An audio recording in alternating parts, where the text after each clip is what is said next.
नमस्कार, मैं हूं आपके साथ निशु शर्मा और आप देख रहे हैं एचएनएन न्यूज। बुलेटिन की शुरुआत करेंगे बड़ी खबर के साथ चुनावी राज्य बिहार से, जहां राघोपुर में ईवीएम खराब होने को लेकर एक खबर है। राघोपुर में बूथ नंबर 368 पर ईवीएम खराब हो गई है बताया गया है। तो ये बड़ी खबर हम आपको बता रहे हैं, जहां पर मोकामा में बूथ नंबर 303 पर भी ईवीएम खराब होने की सूचना मिली है। दरभंगा के बूथ नंबर 153 में भी ईवीएम खराब हुई है। आरा के जगदीशपुर में भी ईवीएम खराब हुई है। बाढ़ के बूथ नंबर 255 पर भी ईवीएम खराब होने की सूचना मिली है। तो कई सारे मतदान केंद्रों पर जो है ईवीएम के खराब होने की सूचना मिली है। इलेक्ट्रिक वोटिंग मशीन यानी इलेक्ट्रॉनिक वोटिंग मशीन जिसे ईवीएम कहा जाता है, और ये वही मशीन जो कि विपक्ष जिसको लेकर पूर्ण रूप से हमलावर रहा, इसके जरिए जो है वोट चोरी हो रही है, बात भी उनकी ओर से कही गई। राघोपुर में बूथ नंबर 368, मोकामा में बूथ नंबर 303, दरभंगा में बूथ नंबर 153, आरा के जगदीशपुर में और बाढ़ के बूथ नंबर 255 में ईवीएम खराब होने की सूचना मिली है। हालांकि किस तरीके की खराबी ईवीएम में आई है, इस बारे में कोई जानकारी अभी फिलहाल सामने नहीं आई है। इंतजार आगे की जानकारी का है।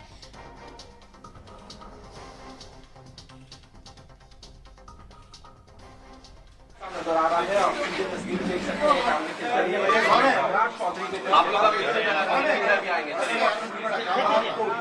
चुनाव में नजर आ रहे हैं। आप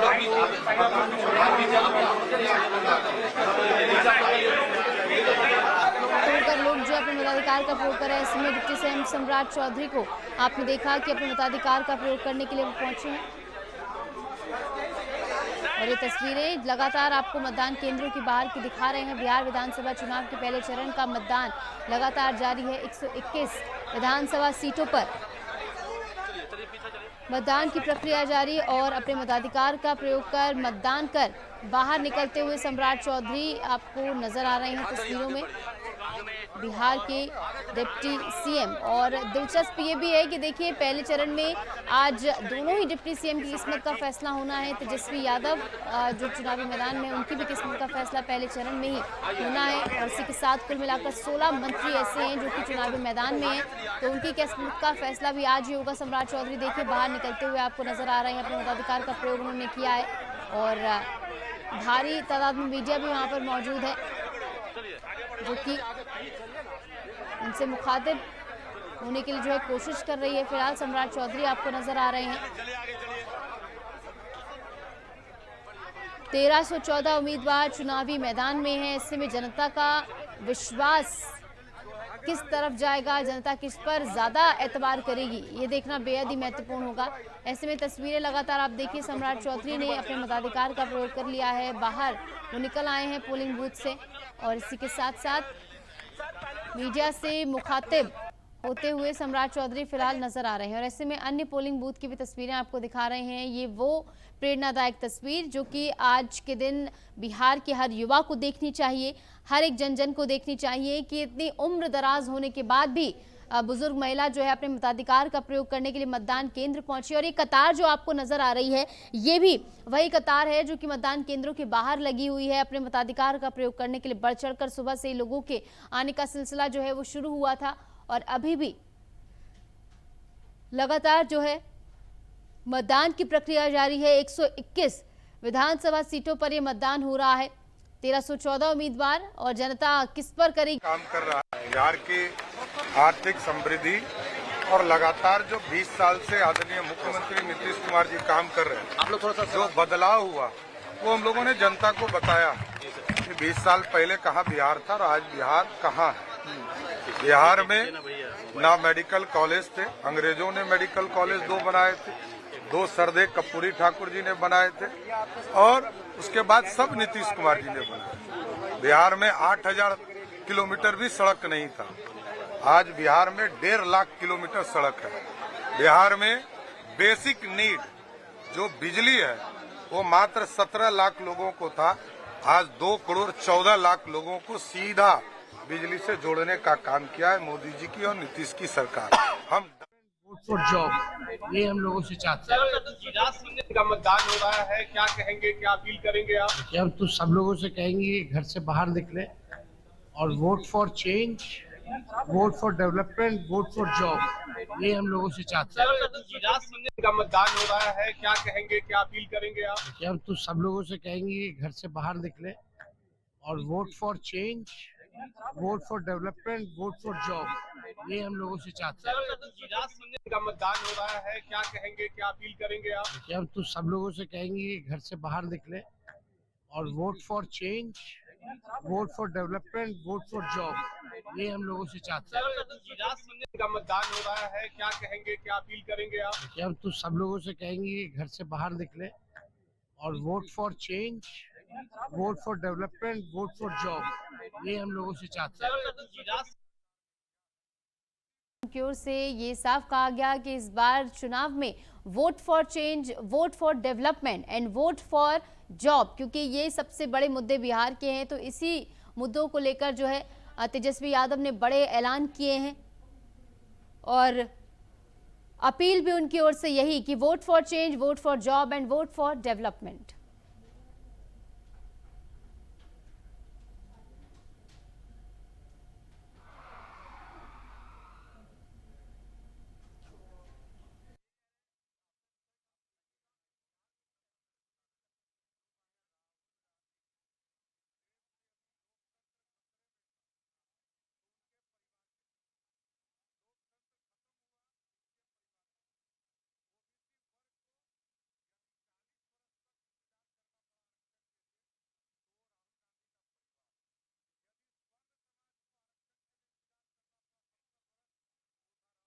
तस्वीरें आपको मतदान केंद्रों के बाहर की दिखा रहे हैं, जहां पर आपको नजर आ रहे हैं लोग बाग जो कि अपने मताधिकार का प्रयोग करने के लिए पहुंच रहे हैं।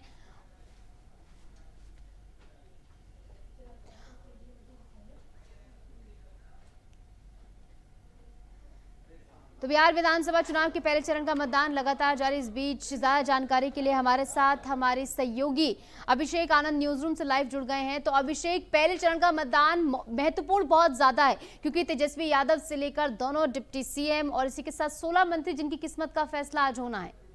बिल्कुल निशु, सुबह से ही जो है बूथ पे जो है लोगों के कतार जो है वो लगे हुए हैं अपने वोट डालने के लिए। जो उनके मताधिकार जो है वो उनका प्रयोग पूरे तरीके से कर रहे हैं। हालांकि नीतीश कुमार के 16 मंत्रियों के जो किस्मत जो है वो ईवीएम में आज कैद हो जाएगा। हालांकि आपने देखा कि तेजस्वी यादव, विजय सिन्हा, सम्राट चौधरी सभी ने अपना अपना वोट जो है वो डाल दिया। उसके बाद जो जितने भी लोग जो हैं, जितने भी वोटर्स जो हैं, वो सभी लोग कतार में खड़े होकर के अपना वोट डालने के लिए अपनी प्रतीक्षा में हैं। हालांकि जिस तरीके का माहौल जो बिहार में जो बता रहा है, अभी जो है वो काफी ज्यादा उत्साह में भी लोग नजर आ रहे हैं। और साथ ही साथ आपने देखा कि किस तरीके से तेजस्वी यादव ने जब अपना वोट डाला, उसके बाद जनता से भी अपील करते हुए नजर आए कि किस आने वाले वक्त में जब हमारी सरकार जो है जब आएगी तो किस तरीके से हम लोग काम करेंगे। आपने देखा भी सम्राट चौधरी भी लगातार घेरते हुए नजर आ रहे थे कि जिस तरीके से उन्होंने कहा है वो जंगल राज का दोबारा से वो जंगल राज दोबारा से लाना चाहते हैं, इस वजह से वो अपील कर रहे हैं। तो ऐसे में अभी भी बयानबाजी जो है वो रुकी नहीं है, थमी नहीं है। लेकिन जिस तरीके से आज जो है, क्योंकि 9:30 बजे से जो है 9:30 बजे पहला रुझान जब आएगा उसके बाद ही पता चलेगा कि किस तरीके से जनता ने वोट डालना शुरुआत किया है, किसके खेमे में ज्यादा वोटें जा रही हैं। लेकिन अभी का मौजूदा हालात अगर मैं बता दूं, 1314 प्रत्याशी जो है आज मैदान में है, उनकी किस्मत जो है वो ईवीएम में कैद हो जाएगा। उसके बाद ही पता चलेगा कि किस तरीके से जनता ने किनको ज्यादा प्यार दिया है। बिल्कुल। और इसी के साथ साथ खबर ये भी आ रही है अभिषेक कि कई जगहों पर ईवीएम खराब हो गई है, और एक नहीं, दो नहीं, कई जगह ऐसी है जहां पर ईवीएम खराब होने की सूचना मिली है। ये क्या कुछ पूरी जानकारी?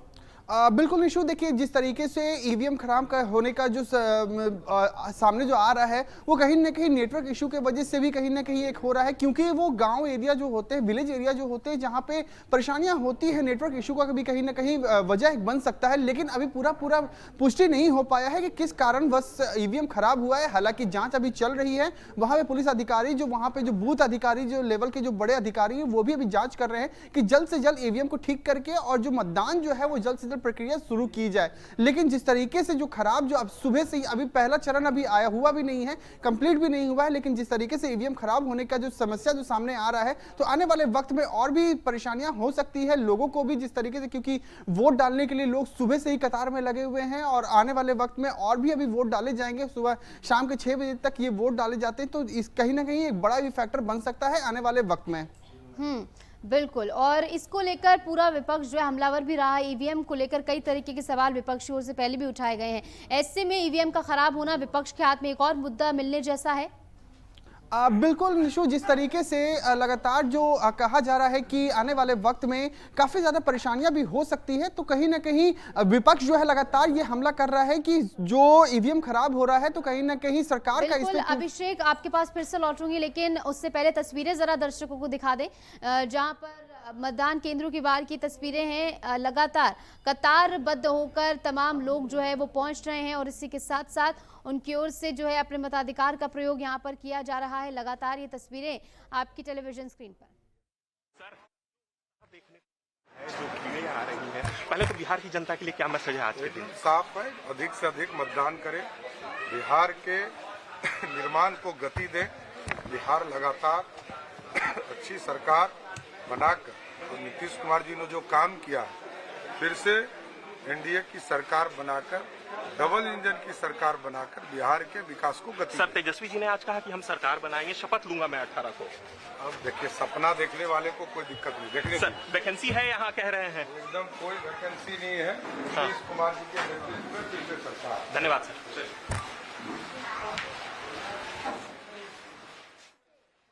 तंज कसा गया तेजस्वी यादव पर, और ऐसे में अभिषेक आनंद लगातार हमारे साथ बने हुए हैं। अभिषेक, आज जो हौसला है वो बहुत ज्यादा बढ़ा हुआ तमाम नेताओं का है, खासकर हम बात करें दोनों ही तरफ, महागठबंधन की बात कर लें, एनडीए की बात कर लें, क्योंकि अभी सम्राट चौधरी को जब हमने सुना तो सम्राट चौधरी से जब ये सवाल पूछा गया कि तेजस्वी यादव कह रहे हैं कि मैं तो शपथ लूंगा, तो ऐसे में वो बात कहते हुए नजर आते हैं कि सपना देखने वालों का कुछ नहीं जाता, वो तो कोई भी सपना देख सकते हैं।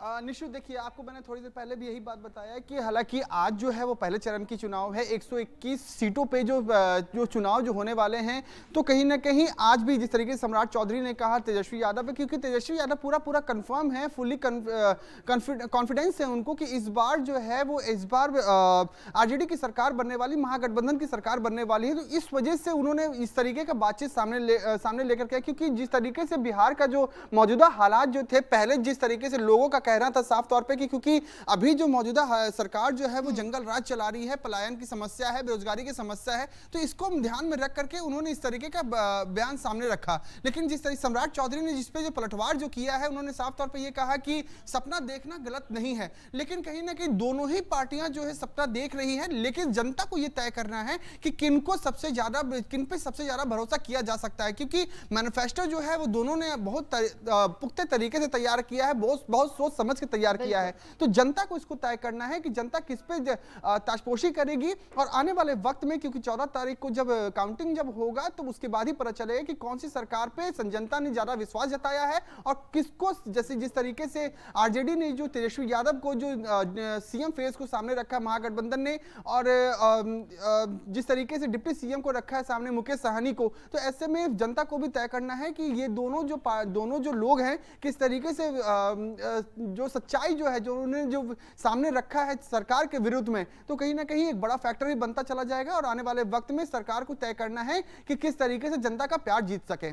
बिल्कुल अभिषेक, और तेजस्वी यादव की ओर से बार बार यही बात दोहराई जा रही है कि vote for change, vote for development and vote for Bihar, यानी बिहार में बदलाव की तर्ज पर वो जो है वोट मांग रहे हैं। इसी के साथ साथ अगर तेजस्वी यादव की बात की जाए तो उनको लेकर बार बार निशाना ये साधा जा रहा था, क्योंकि तेजस्वी यादव भी खुद भी बार बार बतौर डिप्टी सीएम का कार्यकाल गिनाते हुए नजर आ रहे थे, और एक तरफ एनडीए जो है जंगल राज की याद दिला रहा है, तो कहीं ना कहीं तेजस्वी यादव भी अपने पिता के कार्यकाल को बताने में हिचक रहे हैं, ये बात भी साफ थी, और इसी को लेकर पूरा जो सत्ता पक्ष है उन पर हमलावर रहा।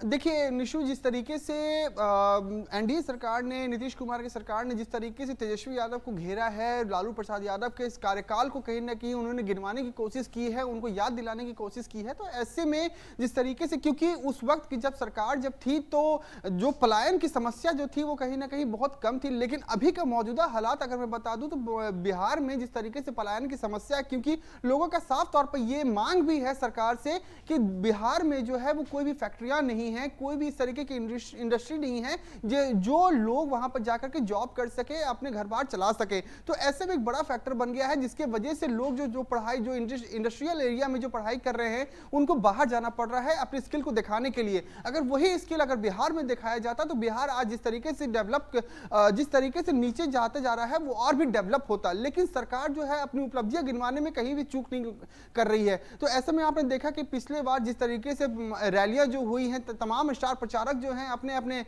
सरकार के जो उपलब्धियां थी उनको गिनवाने की कोशिश कर रही थी। लेकिन तेजस्वी यादव ने जिस तरीके से कहा कि यहाँ पे जंगल राज है, लेकिन एनडीए पार्टी ने उसको भी, आरजेडी को भी एक नाम दे दिया, रंगदारी, दादागिरी और जंगल राज जिस तरीके से उन्होंने कहा। तो ऐसे में एक बड़ा फैक्टर बना हुआ है और आने वाले वक्त में किसकी सरकार बनेगी निशु, ये तो अभी कहना काफी मुश्किल है, लेकिन जनता को ये तय करना है कि किस तरीके से जनता किस पे प्यार जताती है। बिल्कुल, जनता का भी रुख जो है पिछले चुनावों में काफी बदला है, क्योंकि जनता जो दिखाती है, एग्जिट पोल जो सामने आते हैं उसके इतर जो है हमें रिजल्ट देखने को मिलते हैं, तो कहीं ना कहीं जनता भी थोड़े हिडियस मोड में जाती हुई नजर आई है। ऐसे में बात की जाए दूसरे चरण को लेकर भी हम देख रहे हैं कि अब चुनावी हुंकार भरना जो है शुरू हो गई है। ऐसे में तस्वीरें भी लगातार मतदान केंद्रों की दिखा रहे हैं। मतदान केंद्रों पर क्या कुछ व्यवस्थाएं की गई हैं अभिषेक, ताकि वोट प्रतिशत पिछले के मुकाबले इस बार बढ़ाया जा सके? निशु, देखिए, मतदान केंद्र के बारे में अगर बात करूं तो पहले से ही वहां पे जो बीएलओ जो हैं, जो कार्यकर्ता जो है, सभी लोग वहां पे पहले से ही तैयार हो गए थे। ईवीएम मशीन जो है वो कल ही यहां रवाना हुई थी, जिसके बाद से पूरा इंतजाम किया गया था। सुरक्षा के दृष्टिकोण से अगर मैं बताऊं तो तमाम जो अधिकारी जो हैं, बड़े बड़े डीसीपी लेवल के, डीआईजी लेवल के, डीजीपी लेवल के सभी लोग, जो एसएसपी, एसपी, सभी लोग जो है वो उतरे हुए हैं, मतदान केंद्र पे खड़े हैं। और जो सीआरपीएफ, रैपिड एक्शन फोर्स, सभी लोग जो है, क्योंकि किसी तरीके का नुकसान ना हो, किसी तरीके का भगदड़, अगर किसी तरीके का भगदड़ भी होता है, किसी तरीके की अगर मारपीट भी होती है, तो उसको कंट्रोल करने के लिए सरकार जो है वो पूरा तैयार है। वहां पे पुलिस महकमा भी जो है वो पूरा एक्टिव मोड पे है और लोगों से अपील भी कर रही है कि शांतिपूर्वक तरीके से अपना वोट मतदान डालें। बिल्कुल, और इसी के साथ साथ प्रशासन की मौजूदगी है और साथ में तमाम दिग्गज भी बार बार अपील करते हुए नजर आ रहे हैं कि पहले मतदान और फिर दूसरे काम और जलपान। बहुत बहुत शुक्रिया, आप जुड़े अभिषेक, तमाम जानकारी आपकी ओर से साझा की गई। तो इस बार का बिहार विधानसभा चुनाव बेहद दिलचस्प है। खबरों में आगे बढ़ेंगे, जहां बिहार में पहले चरण के मतदान के बीच केंद्रीय मंत्री चिराग पासवान ने वोट किया है। जैसा कि हमने आपको बताया कि लगातार मतदान की प्रक्रिया जारी है और ऐसे में केंद्रीय मंत्री चिराग पासवान भी पहुंचे और पहले चरण के मतदान में आपको बता दें 121 विधानसभा सीटों पर मतदान की प्रक्रिया लगातार जारी है।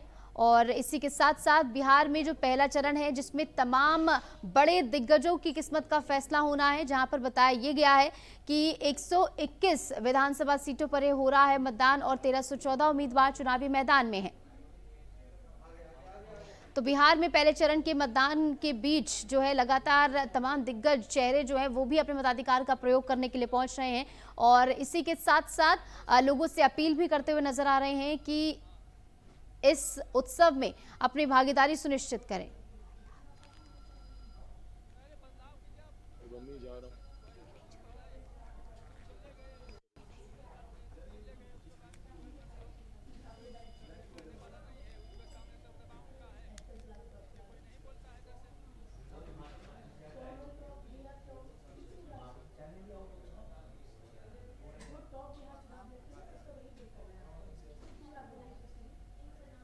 भविष्य के लिए देखिए, पहले चरण का मतदान है। सबसे पहले तो मैं तमाम मतदाता भाइयों साथियों से आग्रह करूंगा कि अपने सबसे बड़े अधिकार, मताधिकार का इस्तेमाल जरूर करें। जिसके भी पक्ष में करना है, जिस पे भी आपको विश्वास है, जो भी लगता है आपको कि आपके भविष्य के लिए उनका नेतृत्व सही रहेगा, उनको आप चुनने का काम जरूर करें, घर से जरूर निकलें।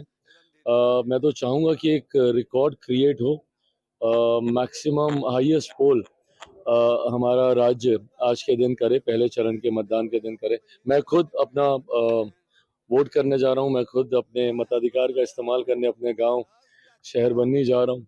वैसे में सबसे आग्रह है कि हर कोई घर से निकले और वोट जरूर करे। देखिए, पहले चरण का मतदान है। सबसे पहले तो मैं तमाम मतदाता, तो आपने सुना केंद्रीय मंत्री चिराग पासवान को, जहां पर उनकी ओर से भी लोगों से बढ़ चढ़कर मतदान करने की अपील की गई है और इसी के साथ साथ जीत को लेकर आश्वासित भी यहां पर नजर आए।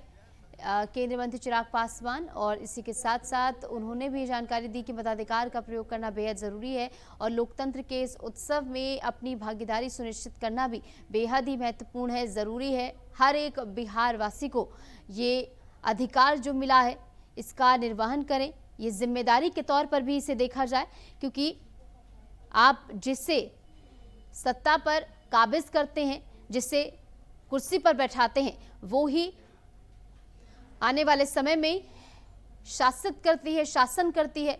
और ऐसे में जनता की सुनवाई किस ओर ज़्यादा होती है वही जनता जो है जाती है। और ऐसे में इस बार महागठबंधन से लेकर एनडीए और उसके बाद जो तीसरा खेमा बना है प्रशांत किशोर का, जनसुराज का, तो ऐसे में जनता का एतबार इस बार किस पर ज्यादा होगा ये देखना बेहद ही दिलचस्प होगा। ऐसे में लगातार मतदान की प्रक्रिया जारी है और ऐसे में चिराग पासवान को भी आपने सुना, उनकी ओर से भी यहाँ पर अपील की गई मताधिकार का प्रयोग जरूर करें। और लगातार तमाम दिग्गजों की ओर से प्रधानमंत्री नरेंद्र मोदी से लेकर तमाम दिग्गज नेता जो कि पहुंच रहे हैं मतदान केंद्रों पर अपने मताधिकार का प्रयोग करने के लिए, उनकी ओर से भी जनता को जागरूक करने की कोशिश की जा रही है। और पहले मतदान और उसके बाद जलपान, ये अपील की गई।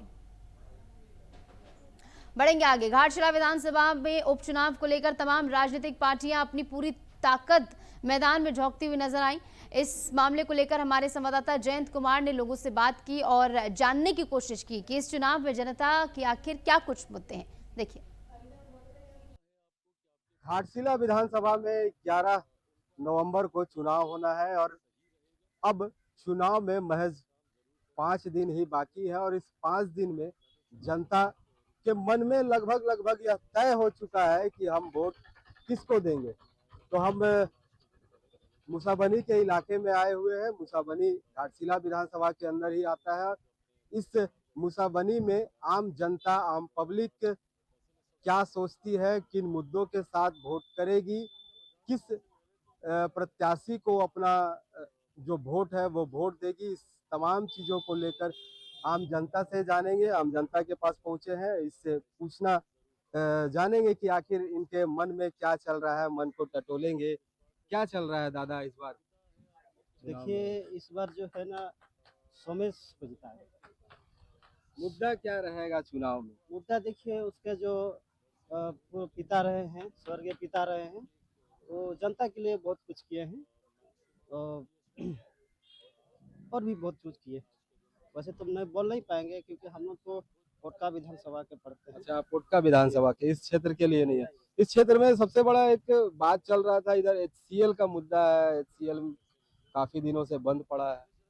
हाँ, HCL तो काफी दिनों से बंद पड़ा है, लेकिन उनके पिता जो रहे हैं तो इसमें भी बहुत बड़ा भूमिका निभाए हैं। HCL को खोलने के लिए जी, लेकिन फिर भी हो नहीं पाया। कोशिश तो कर रहे, हो जाएगा। चलिए, प्रयास जारी है कि उम्मीद करते हैं कि फिर से यह अपने पुराने दौर में आए। अगर HCL पहले पुराने दौर में था तो ये चारों तरफ दुकानों का दिखाना चाहेंगे कि ये यहाँ का मार्केट है। हॉस्पिटल आप 50 आदमी खड़ा कीजिएगा, यहाँ 50 गांव खड़ा हो। हमने देखा था उधर अस्पताल, हाईवे के पास एक अस्पताल है। एक हाईवे के जो अस्पताल पास है आपका केंद्राडी में, वो मुसाबनी से ही जो भी दवाई उवाई मिलता था वो भी बंद होके वहाँ चला गया। अच्छा, कम से कम यहाँ जैसे आपका जाने में दूरी है, बहुत दूरी है, कोई नहीं जा पाएंगे। ना वहाँ मेडिकल सुविधा, ना डिलीवरी के लिए गर्म पानी मिलेगा, ना और एक सुविधा है जो चाय हुआ, गर्म पानी हुआ। चुनावी मुद्दा रहेगा स्वास्थ्य को लेकर। हाँ, स्वास्थ्य। बाकी कमा आदमी कहीं भी खा लेगा, हो सके यहाँ से पलायन कर रहा है, बाहर जाके कमा के ले आ रहा है, लेकिन सबसे बड़ा मुद्दा वही है हॉस्पिटल। सड़क तो है, ये सबसे बड़ा मुद्दा वही है हॉस्पिटल।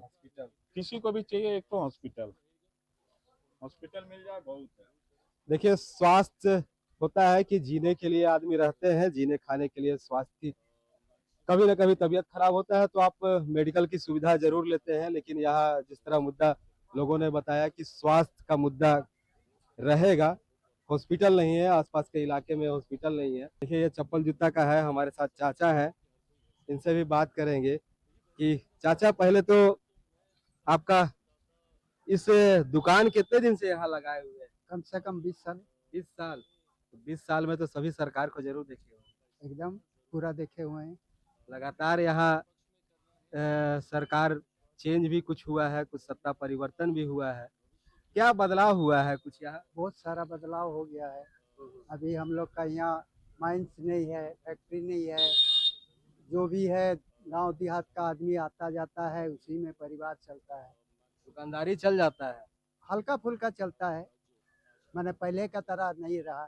चलिए, लोग सबसे बड़ा स्वास्थ्य का है और घाटशिला में जिस तरह विधानसभा में कह सकते हैं कि यहाँ कई बड़े खदान भी हैं और जो हमने शुरू से दिखा रहा था कि HCL का मुद्दा यहाँ सबसे बड़ा है। HCL फैक्ट्री है, जनार्दन पर ही यह निर्भर करता है कि आखिर वो अपना इस विधानसभा से विधायक किसको बनाए। तो इसका इंतजार करना होगा, 14 तारीख को ही यह सामने आ पाएगा कि आखिर जनता ने किस पर विश्वास जताया है। घाटशिला से HNN के लिए जयंत कुमार। और फिलहाल के लिए हमारे इस खास बुलेटिन में इतना ही। खबरों का सिलसिला लगातार जारी, आप देखते रहिए HNN न्यूज।